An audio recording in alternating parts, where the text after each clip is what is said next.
Comedian and political commentator Samantha Bee forced to apologize after taking a segment a step too far, saying attendees at a conservative conference had, quote, Nazi hair.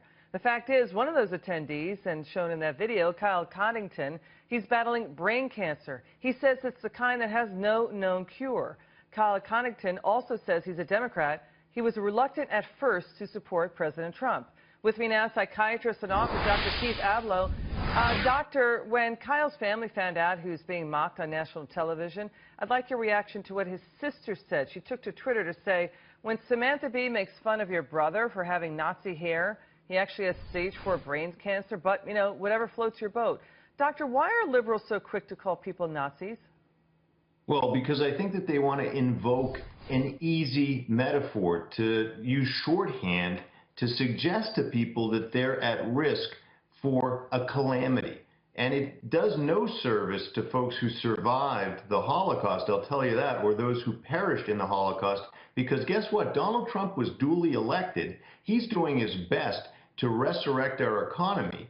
And there's no sign whatsoever that he's trampling upon people's fundamental rights, or, you know, that there's some sort of Holocaust in the offing. So when people say this, it's in order to absolutely take people down the wrong path, to make them fearful, to make them have an easy way to dismiss the duly elected administration. And it's not only offensive to people like this man who survived cancer, but it's offensive, it should be, to anybody who survived the Holocaust or lost a loved one in it, because this ain't that. You know, Kyle himself, he now says Samantha Bee gave a half apology. He doesn't like her apology. He's saying she's still not apologizing or acknowledging the fact that she's making baseless accusations because of the way someone looks.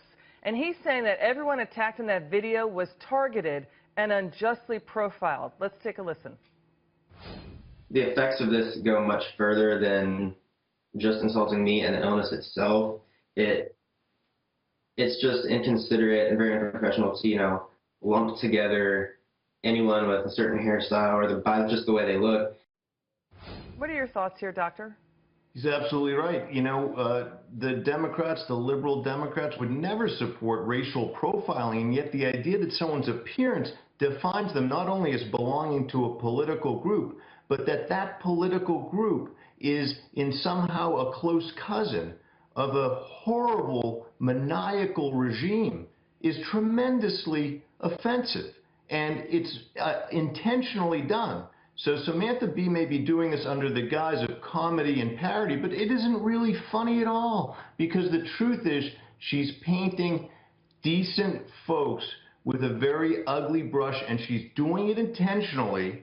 And guess what? If she thinks that what she's living through is anything like what Jews lived through in Nazi Germany, she needs a long education about what they really went through. And maybe she needs to hear from some people who really did go through that. That's a good point. You know, Samantha Bee did tweet out an apology saying, quote, we deeply apologize for offending Kyle. We only learned of his condition today and have removed him from the piece. Is that an apology sufficient, Doctor? What do you think?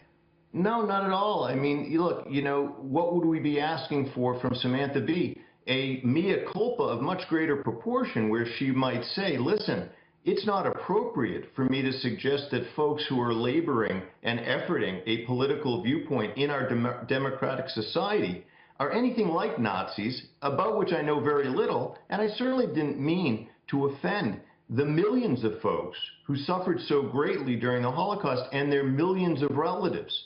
But she's not likely to do that because I don't think she has that level of insight. I don't think she can literally enunciate that because she may not think she's done anything wrong. She's on a campaign to demonize people. Doctor, she's going to issue the most circumscribed apology. Can you tell the viewer what apology she should have said? How should she have said it? I think probably what she should have said is, I have gone down the wrong path. I have used ugly language to label people who have different viewpoints than me. And in so doing, I also think I managed to trample on the very, very important memories and legacy and suffering of millions of people who lived through Nazi Germany. I am deeply sorry. Or as Jesse Jackson once said, God is not yet finished with me. Dr. Keith Ablow, you're always terrific. Please come back soon. We love having you on. Love to. Thanks again.